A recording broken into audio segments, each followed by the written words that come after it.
My first day in Inter-Excel was like, my hair was very spiky and it was like very messy. I wasn't well groomed. But after studying in Inter-Excel, I realized that not just my grooming improved, but also my knowledge on aviation also improved, including like understanding what cabin crews do on board.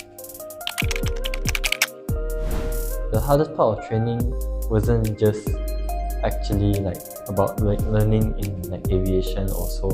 I think the hardest part was I wasn't so confident during back when I just started studying in Inter-Excel. But after they teach me on how to be more confident talking to crowds and among my friends, I realized that being more confident makes me better right now. When I got an offer from Malaysia Airlines, I actually didn't expect me to get an airline job. I was always thinking, oh, I won't be the one who gets any airline job also. But after that, I tried for Malaysia Airlines and I did pass Malaysia Airlines.